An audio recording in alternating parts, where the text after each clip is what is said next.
Sawadee and thank you for joining us for the evening edition of NBT World Brief right here on NBT and NBT World. You're here with me, Shanita Sidagate Krethon.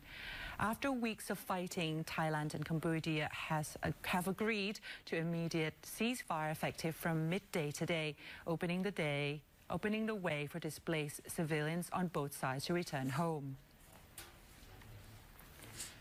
Defense Minister General Nattapol Nakpanit announced the outcome of a special meeting of the Thailand-Cambodia General Border Committee, saying the talks produce a joint statement centered on immediate halt to fighting and steps to ease tensions. According to the joint statement, the ceasefire has taken effect from noon today and must not be violated under any circumstances. Both sides agree to avoid firing, troop advances or movement towards each other's positions without provocation. ให้ทั้งสองฝ่ายหยุดยิงตั้งแต่เวลา 12 นาฬิกาของวันนี้และประเด็นที่สำคัญที่สุดใน Joint Statement ฉบับนี้คือให้ทั้งสองฝ่ายยังคงกำลังทหารในพื้นที่ระดับปัจจุบันโดยต้องไม่มีการเคลื่อนย้ายหรือ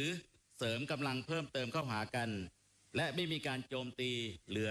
รือยั่วยุซ้ำและให้ติดตามและเฝ้าสังเกตการหยุดยิงเป็นเวลา 72 ชั่วโมงเพื่อยืนยันว่า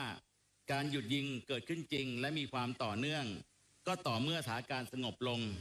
ประชาชนจะสามารถกลับเข้าสู่ที่พักอาศัยได้อย่างปลอดภัยจากนั้นจะมีการปล่อยตัวทหารกัมพูชาทั้ง 18 นายทั้งนี้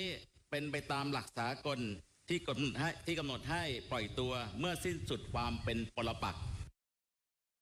Under the agreement, troop levels and weapons will remain at current positions with no reinforcement on new military construction outside designated areas. The deal also bars the use of force against civilians or civilian property and allows displaced residents to return home and resume normal life as soon as it is safe to do so. Thailand says that after the ceasefire has held for 72 hours, Cambodia's 18 prisoners of war will be returned. Both sides also committed to follow the Ottawa Convention on landmines, resume joint border surveys and demarcation, and cooperate on humanitarian mine clearance through existing mechanisms. As part of this agreement, Thailand and Cambodia further agreed to strengthen cooperation against transnational crime, including cybercrime and human trafficking, and to avoid spreading misinformation that could inflame tensions. The joint statement also sets out monitoring and implementation mechanisms along a role of ASEAN observers, joint border coordination units and direct communication between defense ministers and military commanders to manage incidents quickly and prevent misunderstandings. General Nattapol stressed the government recognizes the loss suffered by civilians and troops and will provide long-term care and support. He said the ceasefire creates space for a peaceful solution while Thailand remains ready to act in line with the international principles if the agreement is breached. ผมขอยืนยันต่อพี่น้องประชาชนและกำลังพลทุกนายว่าการหยุดยิงในครั้งนี้เป็นการเปิดโอกาสให้ใช้วิธีแก้ปัญหาด้วยสันติวิธีในเวทีทางการทูตเพื่อกลับเข้ามาแก้ปัญหาร่วมกันอีกครั้ง Meanwhile, Thai officials said civilians staying in temporary shelters will be allowed to return home once security agencies determine conditions are safe in each area. Fighting stopped along the Thailand-Cambodian border at midday as the ceasefire took hold, but uncertainty lingers after a Thai soldier was wounded by a landmine just hours earlier. Army spokesman Major General Winthai Suwari said that the army was informed at around 11:30 a.m. today that a Thai soldier was injured by an anti-personnel landmine during operations in the Khao Satasom area of Sisaket province, where the soldier suffered severe injuries to his right leg. He was given immediate assistance and airlifted by helicopter to Surin Hospital, where he is now receiving close medical care. The area has been secured and is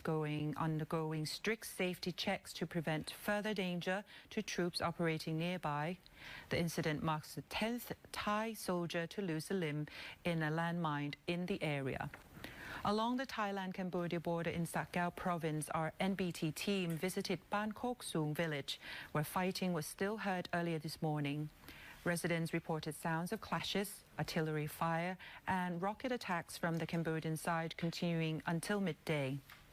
Once the ceasefire took effect at noon, the sounds of fighting stopped.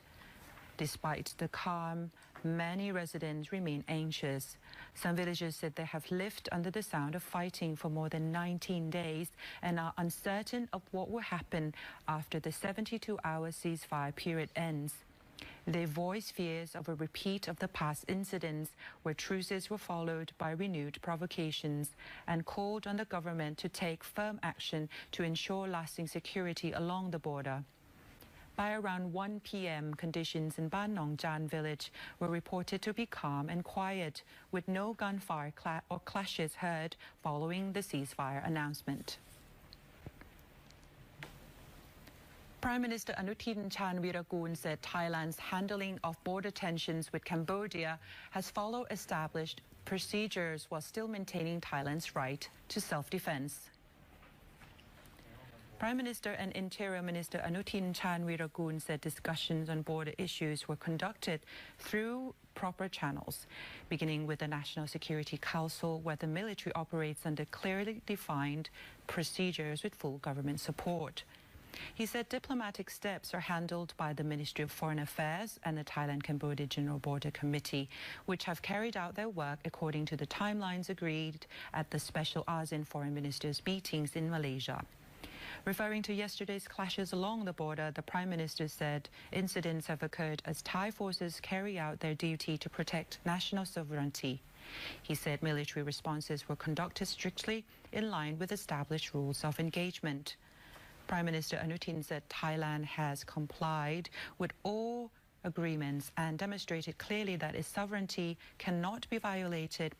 repeating his position that the country will not give up even a single square inch of its territory.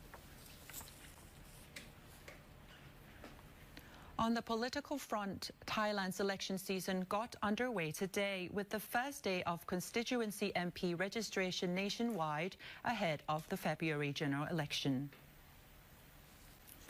The opening day of registration for constituency MPs across all 400 districts drew party leaders and prime ministerial candidates to election venues around the country. In Bangkok, where there are 33 constituencies, major parties turn out in force, expressing confidence where they can win seats in the capital and push forward their policy agendas. Ms. Supamat Isarapakdi, a party-list candidate from Phumjai Thai Party, joined by Ekanat Prompan and Greenyot Sulapa, led the party's full slate of 33 Bangkok candidates to register at the Thai-Japanese Bangkok Youth Center. Afterwards, the party paid respects at the city pillar shrine, a traditional gesture to mark the start of the campaign. Ms. Supamat said that party leader Anutin Chanvirakul will campaign in Bangkok once a week outside official duties. Prime Ministerial candidates Sihasak Phuangket Kaew and campaign aides Ekniti Nitithan Prapat and Supati Suthampan are also set to canvass key areas. The party plans a mixture of debates, door-to-door outreach, small rallies, and a major final stage campaign event. The People's Party also launched its Bangkok campaign, with leader and prime ministerial candidate Nathapong Rungpanyawut saying all candidates were rigorously vetted and have no links to illicit capital or transnational crime. He said that the party is confident of winning all 33 Bangkok seats, but stressed it will not underestimate voters. After completing registration and drawing ballot numbers, Mr. Nathapong led candidates in a motorcade along major roads, displaying their numbers and promoting party policies while encouraging voter turnout. Supporters waved and recorded the procession as it passed. Pheu Thai's prime ministerial candidate Chai Yochanan Wongsawat met with the party's 33 Bangkok candidates, saying his policies are shaped by listening to grassroots concerns. He said Pheu Thai would campaign cleanly, focused on clear policy communication and leave post-election decisions to voters. Meanwhile, Democrat Party leader and former Prime Minister Aphisit Wechashiwa,